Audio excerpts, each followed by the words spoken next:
বিয়ের ৮ বছর পরে এই প্রথম শ্বশুরবাড়িতে মাসকালাই চাউলের বড়ি দিলাম, তাও আবার নিজে একা হাতে। একা হাতে সমস্ত কিছু কিভাবে সামলালাম সেই নিয়েই থাকবে আজকে একটা ছোট্ট ভিডিও। হ্যালো এভরিওয়ান, কেমন আছেন সবাই? আই হোপ সবাই ভালো আছেন। আলহামদুলিল্লাহ, আমরাও ভালো আছি।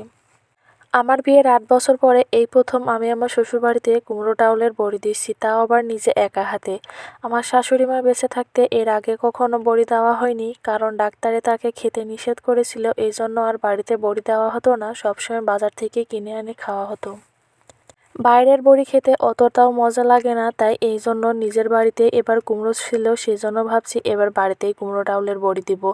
বড়ি দেওয়ার জন্য এখানে 5 থেকে 6টা কুমড়ো ছিল, সেই কুমড়োগুলো সুন্দর করে একা হাতে কুড়ে নিয়েছি। কুড়ে নিয়েই কুমড়োগুলো একদম ভালোভাবে ধুয়ে পরিষ্কার করে নিয়ে পানি ঝরাতেও দিয়ে দিয়েছি। এবার পালা ডাউলগুলো সুন্দর করে ধুয়ে নিবার। কুমড়ো ডাউলের বড়ি দেওয়ার জন্য এই ডাউলগুলো খুব ভালোভাবে পরিষ্কার করতে হয়। এর ভিতর থেকে একদম সাদা পানি বেরোবে, বরঞ্চ 3 থেকে 4 বার একটু ডলে ডলে সুন্দর করে ধুতে হয়। এত পরিমাণে ধোয়া হয়েছে, ধোয়ার জন্য হাতগুলো একদম লাল টকটকে হয়ে গেছে এবং হাতটা ব্যথা হয়ে গেছে। তারপরেও কিছু করার নেই, সমস্ত কিছু খুব ভালোভাবে একা হাতে ধুয়ে এখন সুন্দর করে সব পানি ঝরানোর জন্য রেখে দিয়েছি। পরদিন সকালবেলা আমার শ্বশুর আব্বা সকাল সকাল বেরিয়ে পড়েছে এইগুলো একদম মিল থেকে কুটে আনার জন্য। এদিকে আমি সমস্ত বাসনগুলো বেঁধে নিয়েছি, আর অন্যদিকে আমার ছোট্ট ছেলেটা আমাকে কাজে অনেকটা সাহায্য করছে। 20 থেকে 15 মিনিটের মধ্যে আমার শ্বশুর আব্বা মিল থেকে একদম এই ডাউল আর কুমড়োগুলো সুন্দর করে কুটে নিয়ে চলে এসেছে। এখন পালা একে একে বড়ি বসানোর। এদিকে অলরেডি আমার ফুফু শাশুড়ি এসেছিল বাড়িতে আমাকে কাজে সাহায্য করার জন্য। সে তো এসে শুধুমাত্র বড়িগুলো বসিয়ে দিবে। সে অলরেডি বসানো শুরু করে দিয়েছে বড়িগুলো একে একে, আর আমি এদিকে তাকে এই কুমড়োগুলো ফেনিয়ে দিচ্ছি। আমি সব কাজ মোটামুটি পারলেও কিন্তু বড়ি বসানোর কাজটা একদমই পারি না। আমি তাকে এইগুলো একদম একে একে ফেনিয়ে দিচ্ছি, আর এদিকে আমার ফুফু শাশুড়ি একে একে বড়িগুলো সমস্ত বসিয়ে দিচ্ছে।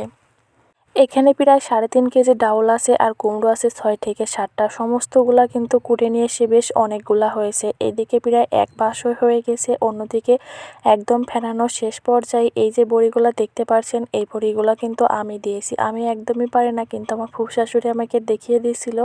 তার কথা অনুযায়ী আমি একে একে বসাতে বসাতে কিন্তু শিখে গেছি। আমার লাইফে এই ফার্স্ট টাইম আমি কিন্তু কুমড়ো ডাউলের বড়ি বসাচ্ছি। প্রথম বড়ি বসানো হয়েছে, তারপরেও কিন্তু আমার কাছে মনে হচ্ছে মাশাআল্লাহ, মোটামুটি যেরকম দিতে পারছি অনেকটাই সুন্দর হচ্ছে। বড়ি বসানো শেষ করে সকাল টাইমে একদম বাসইগুলো মাঠে দেওয়া হয়েছে। এখানে আমাদের 3 বাসই হয়েছে, আর বাদ বাকি যেগুলো সেগুলো আমার চাচি শাশুড়ি এবং অন্য মানুষদেরও আছে। সবাই মিলে একসাথে এখানে মাঠের মধ্যে বড়ি শুকাতে দিয়েছি।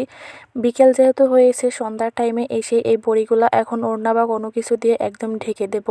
বাদ বাকি সবারটাগুলো ঢাকা হয়ে গেছে, শুধুমাত্র আমারটাই ঢাকা বাদ ছিল। আমি এসে কিন্তু এগুলো সবগুলো ঢেকে দিয়ে যাচ্ছি। একে একে সমস্ত মইগুলা সুন্দর করে ঢেকে দিয়েছি। আর এই যে দেখেন, কাছ থেকে বড়িগুলো দেখাচ্ছি কতটা সুন্দর হয়েছে আর একদম সাদা হয়েছে। আমার বড়িগুলো মাশাআল্লাহ অনেকটা সুন্দর হয়েছে। এই পাশে বড়িগুলো আজকে বসানো হয়েছে, সেজন্য আজকে এতটা নরম। সব কিছু মিলিয়ে আজকের ভিডিওটা এই পর্যন্তই। ভালো থাকবেন, সুস্থ থাকবেন। কুমড়ো ডাউলে বড়ি দেওয়া কেমন হয়েছে জানাবেন।